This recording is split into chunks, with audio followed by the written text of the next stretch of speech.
Hello everyone. आज हम अंतर्राष्ट्रीय राजनीति में पढ़ेंगे निरस्त्रीकरण।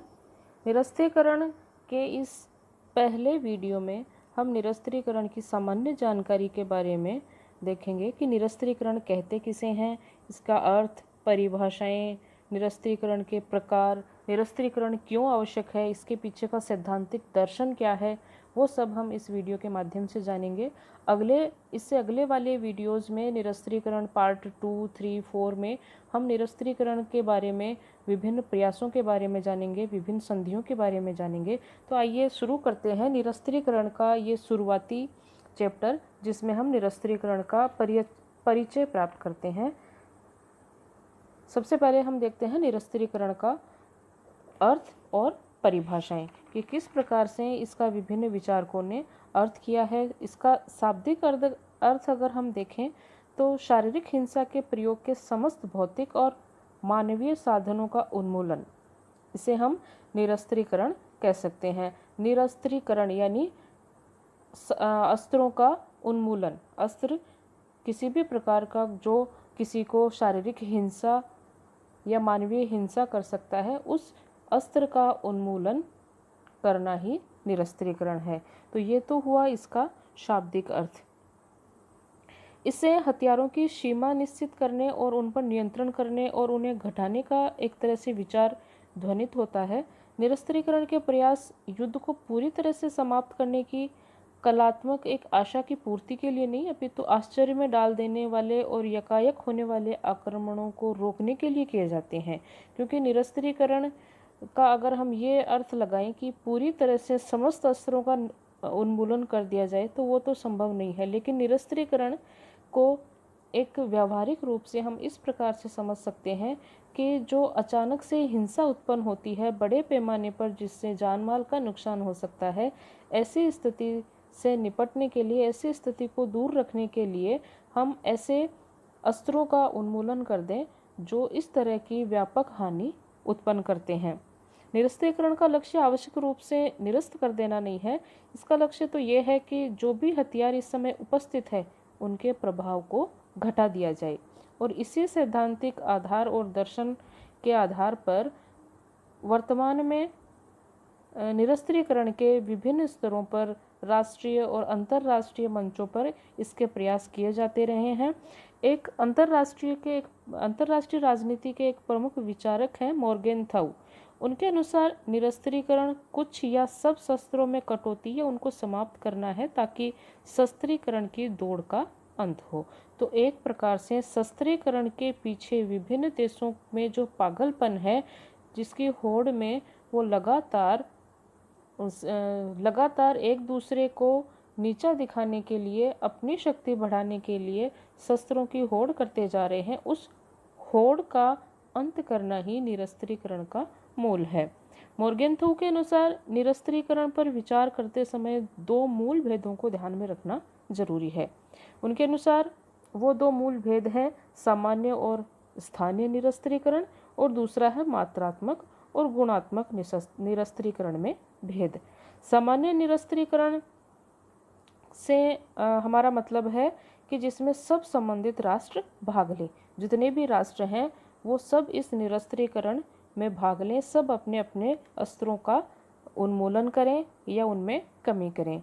इसका उदाहरण हमें 1922 की नौसैनिक शस्त्रीकरण पर परिसीमा की वॉशिंगटन संधि में मिलता है, जिस पर सारी प्रमुख शक्तियों ने हस्ताक्षर किए, और 1932 में विश्व निरस्त्रीकरण सम्मेलन में, जिसमें लगभग राष्ट्र समुदाय के सब सदस्यों का प्रतिनिधित्व हुआ।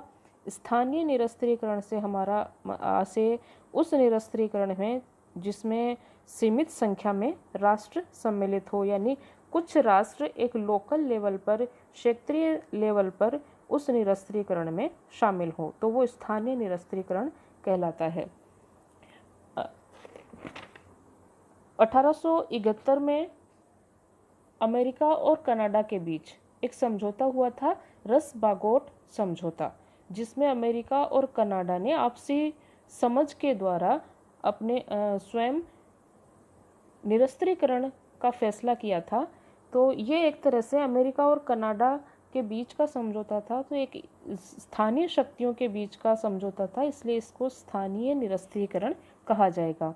मात्रात्मक निरस्त्रीकरण का उद्देश्य अधिक या सब प्रकार के शस्त्रीकरण में संपूर्ण कटौती है। यानी मात्रात्मक का मतलब है कितने शस्त्रों का उन्मूलन किया जाए, कम या ज़्यादा या सब प्रकार के, तो उसमें उल्लेख होता है। 1932 में विश्व निरस्त्रीकरण सम्मेलन में उपस्थित अधिकतर राष्ट्रों का ध्येय यही था।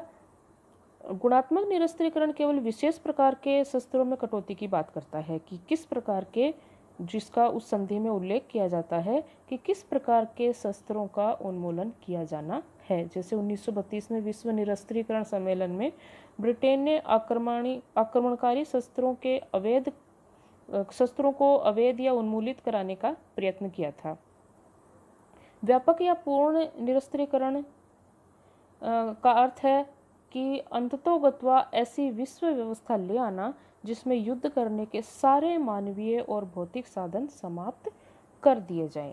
यानी कि ये एक ऐसी आदर्श स्थिति है जिसमें सभी प्रकार के अस्त्र शस्त्र का अंत कर दिया जाए, सारे अस्त्र शस्त्र या भौतिक साधन समाप्त कर दिए जाएं जो कि हिंसा फैलाते हैं। इस प्रकार की विश्व व्यवस्था में किसी प्रकार का कोई हथियार नहीं होगा और सेनाएं पूरी तरह से भंग कर दी जाएगी। सैनिक प्रशिक्षण केंद्र, युद्ध मंत्रालय, सैनिक साजो सामान बनाने वाले कारखाने आदि सभी बंद कर दिए जाएंगे। तो पूर्ण या व्यापक निरस्त्रीकरण एक आदर्श व्यवस्था है। निरस्त्रीकरण अनिवार्य और ऐच्छिक प्रकार का भी हो सकता है। अनिवार्य निरस्त्रीकरण युद्ध के बाद विजयी राष्ट्रों द्वारा लागू किया जाता है। प्रथम और द्वितीय विश्व युद्ध के बाद जर्मनी पर ऐसा ही निरस्त्रीकरण लागू किया गया था जो कि युद्ध में हार गया था और विजयी राष्ट्रों ने इसके ऊपर लागू किया था। यदि राष्ट्र स्वेच्छा से अंतर्राष्ट्रीय संधियों द्वारा निरस्त्रीकरण स्वीकार करते हैं तो उसे ऐच्छिक निरस्त्रीकरण कहते हैं, जैसे 1968 की अणु प्रसार निरोध संधि। तो इस तरह से हमने जाने कि निरस्त्रीकरण के क्या प्रकार हैं, क्या इसका अर्थ है। अब देखते हैं हम कि निरस्त्रीकरण की आवश्यकता क्यों है, निरस्त्रीकरण के पीछे का सैद्धांतिक दर्शन क्या है, क्यों ये जरूरी है हमारे लिए। निरस्त्रीकरण को शांति का एक साधन समझा जाता है। निरस्त्रीकरण का प्रयोजन राष्ट्रों को लड़ाई के और संघर्षों के साधनों से वंचित कर देना है। निरस्त्रीकरण दर्शन के अनुसार युद्ध का एकमात्र प्रत्यक्ष कारण है शस्त्रों और हथियारों का अस्तित्व।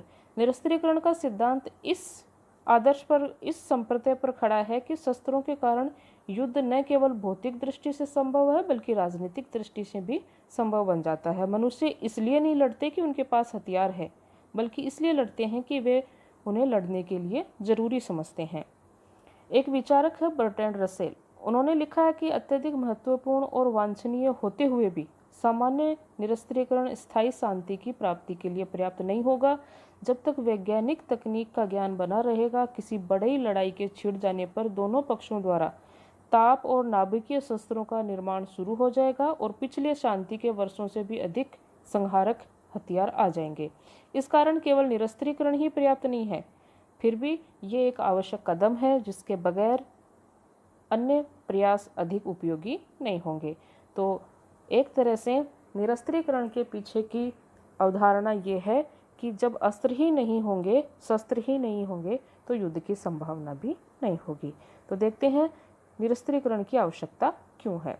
सबसे पहले देखते हैं शस्त्रीकरण से युद्ध की संभावना खत्म हो जाती है। निरस्त्रीकरण का आधुनिक दर्शन इस बात को लेकर के चलता है कि आदमी लड़ते हैं क्योंकि उनके पास हथियार है। इस धारणा से ये निष्कर्ष निकलता है कि यदि आदमी सब हथियार छोड़ दे तो सब प्रकार का लड़ना असंभव हो जाएगा। पहले विश्व युद्ध का प्रधान कारण राष्ट्रों में व्याप्त शस्त्रीय होड़ ही तो था। शस्त्र उत्पादन पर अनाप शनाप खर्च करके राजनेता जनता को उनका युद्ध में इस्तेमाल करके ये दिखाते हैं कि इस पर किया गया खर्च राष्ट्रीय सुरक्षा जैसे महत्वपूर्ण मामले पर था। उदाहरण के लिए द्वितीय विश्व युद्ध के दौरान अमेरिका ने जापान के हिरोशिमा और नागासाकी नगरों पर बम गिराए। इस बम के उत्पादन पर अमेरिका ने अरबों डॉलर खर्च किया था। बम का प्रयोग कर अमेरिकी शासकों ने अपनी जनता को अप्रत्यक्ष रूप से ये दिखाना चाहा कि खर्च किया गया धन फालतू नहीं गया। अतः निरस्त्रीकरण का मार्ग अपनाकर हम युद्धों से बच सकते हैं, क्योंकि विभिन्न राष्ट्र अपनी नीतियों को थोपने के लिए लगातार शस्त्रीकरण करते हैं और उनको शस्त्रों को उपयोग करके अपनी जनता को ये दिखाना चाहते हैं कि उन शस्त्रों का उत्पादन फालतू में नहीं है। यदि शस्त्र ही नहीं होंगे, शस्त्र बनेंगे ही नहीं, तो राजनेताओं को ये दिखाने की ज़रूरत नहीं पड़ेगी या युद्धों की अनिवार्यता या युद्धों की ज़रूरत का उनको दिखावा नहीं करना पड़ेगा। शस्त्रीकरण से अंतर्राष्ट्रीय तनाव उत्पन्न होते हैं। राष्ट्रों में शस्त्र निर्माण की होड़ अंतर्राष्ट्रीय शांति और सुरक्षा भंग हो जाती है। इससे अंतर्राष्ट्रीय तनाव बढ़ता है। विभिन्न राष्ट्रों में राष्ट्रीय हितों का टकराव अस्वाभाविक चीज़ नहीं है। इस टकराव में शस्त्रीकरण आग में घी का काम करता है और अंतर्राष्ट्रीय तनाव अपनी चरम सीमा तक पहुंच जाता है। इसी बात को ध्यान में रखते हुए हेडली बुल ने कहा है कि शस्त्रों की होड़ स्वयं तनाव की अभिव्यक्ति है। अतः अंतर्राष्ट्रीय तनाव में कमी लाने के लिए निरस्त्रीकरण बहुत ही आवश्यक है। तीसरा कारण है निरस्त्रीकरण की आवश्यकता का, वो है शस्त्रीकरण पे जो असीमित व्यय होता है, उसके कारण लोक कल्याणकारी कार्यों की उपेक्षा होती है। शस्त्र उत्पादन में असीमित संसाधन खर्च किए जाते हैं। विश्व के छोटे छोटे सभी राष्ट्र अपने बजट का ज़्यादातर भाग शस्त्रों के निर्माण और सैन्य सामग्री जुटाने में खर्च करते हैं। और ये आश्चर्य की बात है कि महाशक्तियों द्वारा अरबों डॉलर खर्च करके ऐसे बम और मिसाइलों का निर्माण किया गया है जिनकी भविष्य में प्रयोग किए जाने की कोई संभावना प्रतीत नहीं होती। ये विपुल धनराशि जो राष्ट्रों द्वारा विनाशकारी अस्त्र शस्त्रों के निर्माण पर खर्च की जाती है, यदि विश्व के अविकसित और पिछड़े देशों के विकास पर इसको खर्च किया जाए तो समूचे विश्व का रूप बदल सकता है। आइजनहोवर जो अमेरिका के पूर्व राष्ट्रपति थे, उनके शब्दों में कहा जाए तो प्रत्येक बंदूक जिसे बनाया जाता है, प्रत्येक युद्धपोत जिसका जलावतरण किया जाता है, प्रत्येक रॉकेट जिसे छोड़ा जाता है, अंतिम अर्थों में उन लोगों के प्रति जो भूखे रहते हैं और उन्हें खाना नहीं खिलाया जाता है, जो ठिठुरते हैं किंतु उन्हें वस्त्र नहीं दिए जाते, एक चोरी का सूचक है। दूसरे शब्दों में हम कहें तो विनाशकारी कार्यों में खर्च किए जाने वाले इस धन को लोक कल्याणकारी कामों में लगाकर पृथ्वी को स्वर्ग बनाया जा सकता है। शस्त्रीकरण नैतिकता के भी प्रतिकूल है। शस्त्रों से युद्ध होता है और युद्ध जो है वो सैनिक दृष्टि से अनुचित होता है। जो लोग युद्ध के नैतिक अनुचित्य में विश्वास करते हैं, उनका कहना है कि हथियार रखने का अर्थ है कि युद्ध की मूक स्वीकृति, और युद्ध की मूक स्वीकृति हर प्रकार से युद्ध को बल देती है। शस्त्रीकरण को नैतिकता के प्रतिकूल मानने वालों में धर्मगुरु, सामाजिक कार्यकर्ता और कई प्रबुद्ध लेखक हैं। इन नैतिकतावादियों का तर्क है कि किसी भी अच्छे उद्देश्य की प्राप्ति के लिए साधन भी उतने ही श्रेष्ठ होने चाहिए। यानी कि यदि कोई राष्ट्र शत्रु से राष्ट्रीय सुरक्षा करने हेतु शस्त्रों का उत्पादन करता है तो ये नैतिकता के खिलाफ है, क्योंकि यह शस्त्रीकरण अंततः युद्ध को जन्म देता है। युद्ध रूपी अनुचित साधन के किसी भी अच्छे उद्देश्य की प्राप्ति नैतिक रूप से सही नहीं है। शस्त्रीकरण की वजह से कई अन्य देशों में हस्तक्षेप भी किया जाता है। शस्त्रीकरण दूसरे देशों द्वारा हस्तक्षेप करने का भी एक बड़ा मार्ग बनता जा रहा है। विश्व के छोटे राष्ट्र बड़े राष्ट्रों से शस्त्र और हथियारों की टेक्नोलॉजी खरीदते हैं। आमतौर से ये देखा जाता है कि बड़े राष्ट्र शस्त्र निर्यात और शस्त्र सहायता को राजनीतिक दबाव के साधन के रूप में प्रयोग करते हैं, ताकि अप्रत्यक्ष रूप से जो प्राप्त करने वाला देश है, देने वाले देश के चंगुल में फंसे रहे। यही नहीं, शस्त्र सहायता और शस्त्र निर्यात के नाम पर बड़ी शक्तियां छोटे देशों की अर्थव्यवस्था में घुसपैठ करती हैं। उदाहरण के लिए अमेरिका ने नाटो, सीटो, सेंटो और सोवियत संघ ने वार्सा पैक्ट जैसी संधियों के द्वारा इनके सदस्य राष्ट्रों को शस्त्र सहायता दी। इस शस्त्र सहायता के नाम पर वास्तव में सदस्य राष्ट्रों की अर्थव्यवस्था में घुसपैठ करने की उन्होंने कोशिश की। किसी भी देश की अर्थव्यवस्था में बाहरी घुसपैठ उसको दूसरे पर निर्भर बनाती है। ये कई बार राजनीतिक हस्तक्षेप का भी मार्ग बन जाती है। इसलिए दूसरे विश्व युद्ध के बाद अगर हम तीसरे विश्व युद्ध को रोकना चाहते हैं तो इस बाह्य हस्तक्षेप को रोकना जरूरी है। और इसके लिए शस्त्रीकरण की नीति को छोड़ करके निरस्त्रीकरण का मार्ग अपनाया जाना जरूरी है। शस्त्रीकरण से एक मनोवैज्ञानिक दृष्टि से भी अगर हम निरस्त्रीकरण की बात करें तो शस्त्रीकरण सैनिकीकरण को जन्म देता है। सैनिकों का होना इस बात का प्रतीक है कि किसी भी प्रकार से युद्ध में विजय प्राप्त की जाए। शस्त्रों की उपस्थिति का अर्थ शक्ति का प्रदर्शन, धमकी, आक्रमण, विरोध जैसी स्थितियों को प्रोत्साहित करना है। ये सभी कारण, क्योंकि यदि किसी राष्ट्र में बहुत सारे शस्त्र मौजूद होंगे तो मनोवैज्ञानिक रूप से उसका पड़ोसी देश या उसके शत्रु देश वो भी शस्त्रीकरण की होड़ में लग जाएंगे और एक तरह से युद्ध न होते हुए भी सभी राष्ट्रों में मनोवैज्ञानिक रूप से एक अशांत वातावरण जन्म देगा और वो सभी के सभी एक अनचाही होड़ में लिप्त हो जाएंगे। अगर निरस्त्रीकरण की हम बात करें तो निरस्त्रीकरण अपना करके हम उपनिवेशवाद और साम्राज्यवाद का अंत भी कर सकते हैं, क्योंकि शक्ति को बढ़ाने के लिए उपनिवेशवाद और साम्राज्यवाद का सहारा लिया जाता है और उसके लिए शस्त्रीकरण का सहारा लिया जाता है। एक राष्ट्र को शक्ति और राष्ट्रों को बढ़ाना ही युद्ध को जन्म देता है। निरस्त्रीकरण में साम्राज्यवाद और उपनिवेशवाद का अंत होता है। अगर शस्त्रों को खत्म कर देंगे तो एक दूसरे का डर खत्म हो जाएगा, उपनिवेश बनाने की जो होड़ है वो खत्म हो जाएगी, अपने साम्राज्य को बढ़ाने की जो होड़ है वो भी खत्म हो जाएगी और राष्ट्रों के बीच में शांति स्थापित की जा सकती है। अब कुछ लोग हैं, कुछ विचार इस तरह के भी दिए जाते हैं कि निरस्त्रीकरण एक तरह से ठीक नहीं है। कुछ मामलों में कुछ विचारकों का कहना है कि पूरी तरह से निरस्त्रीकरण ठीक नहीं है, आंशिक निरस्त्रीकरण कर दिया जाना चाहिए। लेकिन कुछ विचारक चरम स्थिति को स्वीकार करते हुए ये कहते हैं कि शस्त्रीकरण अपने आप में देश विभिन्न राष्ट्रों की अर्थव्यवस्थाओं के लिए अच्छा है और निरस्त्रीकरण एक तरह से किसी भी राष्ट्र के लिए अच्छी स्थिति नहीं है, चाहे वो युद्ध को टालने की स्थिति हो या आर्थिक प्रगति की स्थिति। तो उनका क्या तर्क है? निरस्त्रीकरण से इनका ये मानना है कि अगर निरस्त्रीकरण कर दिया जाएगा तो युद्ध अधिक होने की प्रवृत्ति बढ़ जाएगी। जैसे कि क्विंसी राइट एक विचारक है, उनके अनुसार निरस्त्रीकरण से संभवतः युद्ध अधिक होने की प्रवृत्ति पैदा होगी। युद्ध होने की संभावना उस समय ज़्यादा रहती है जब सब राज्यों के पास हथियार कम हों।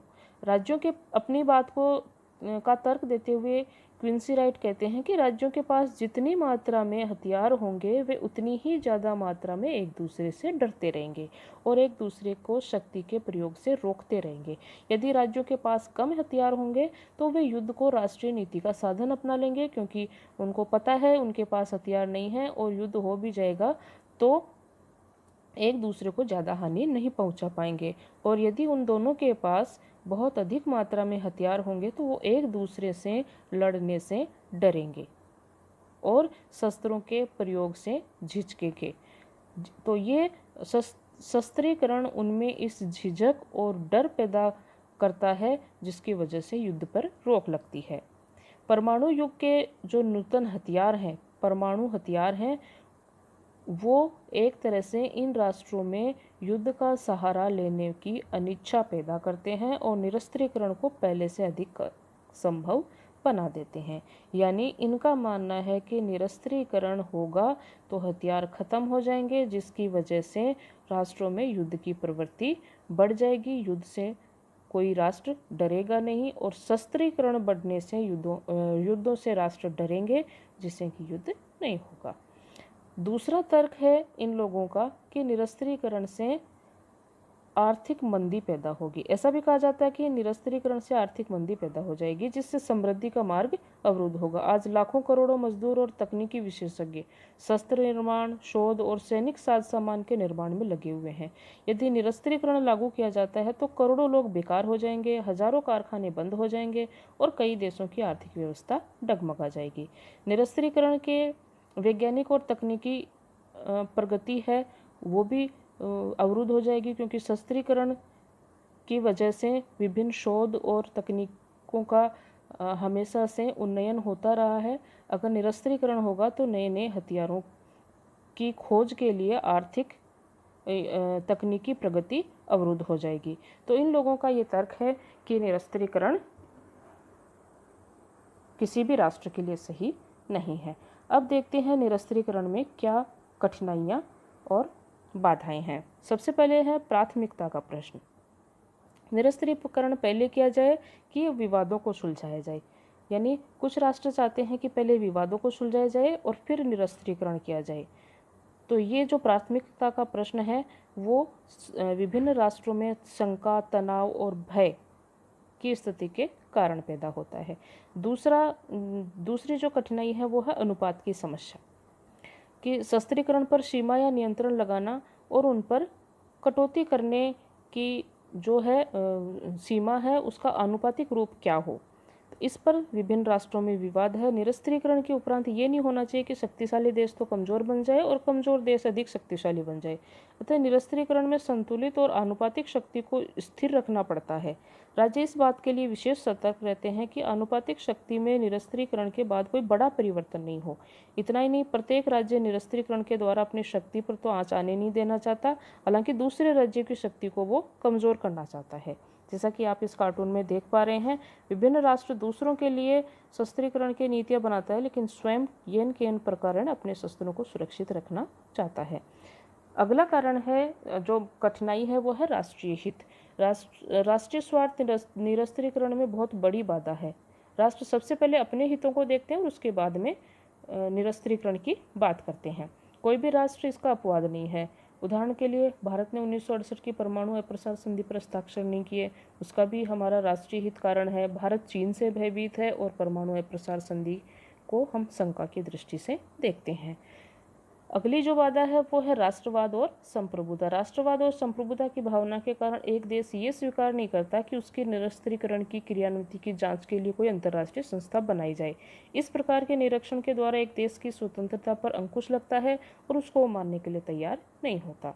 कई राजनीतिक समस्याएं भी हैं। निरस्त्रीकरण राजनीतिक समस्याओं के समाधान पर निर्भर करता है, इसलिए पहले राजनीतिक समस्याओं का हल निकाला जाए या निरस्त्रीकरण किया जाए, ये दोनों एक दूसरे के मार्ग में बाधा डालते हैं। ये सोचा जाता है कि शस्त्र ही झगड़ों का कारण है और उनको घटाने से अंतर्राष्ट्रीय प्रेम और मैत्री बढ़ेगी, किंतु ये प्रयास एक पक्षीय होता है। होना ये चाहिए कि मनमुटाव, अविश्वास और प्रतिद्वंदिता को दूर करने के लिए हर दिशा में प्रयास किया जाए। वास्तव में निरस्त्रीकरण की दिशा में ठोस कार्य तब तक नहीं हो सकता जब तक कि महाशक्तियों के बीच में मौलिक मतभेद खत्म नहीं होंगे। आर्थिक कारण भी इसकी बड़ी समस्या है। अमेरिका और ब्रिटेन आदि जो पूंजीवादी देश है उन्होंने शस्त्रों के निर्माण करने वाली कंपनियों के मालिक और हिस्सेदार जो है वो राजनीतिक रूप से सक्रिय रूप में भागीदारी करते हैं और निरस्त्रीकरण कार्यक्रमों को वो सफल नहीं होने देना चाहते, क्योंकि इससे उनका रोजगार ठप हो जाएगा और उनके कारखाने बंद हो जाएंगे। निरस्त्रीकरण हो जाने से यदि शस्त्र उद्योग ही बंद हो गए तो पूंजीवाद देशों में बेकारी बढ़ जाएगी और लोगों की क्रय शक्ति खत्म हो जाएगी। ऐसा कहा जाता है कि निरस्त्रीकरण के कारण होने वाली आर्थिक कटौती से आर्थिक संकट आ जाएगा। तो इस प्रकार हम देखते हैं कि निरस्त्रीकरण में कई प्रकार की राजनीतिक, आर्थिक, टेक्निकल है या आपसी मनमुटाव के कारण कई बाधाएं हैं जिनको दूर करना अत्यंत आवश्यक है, तभी हम एक विश्व शांति की कल्पना कर सकते हैं।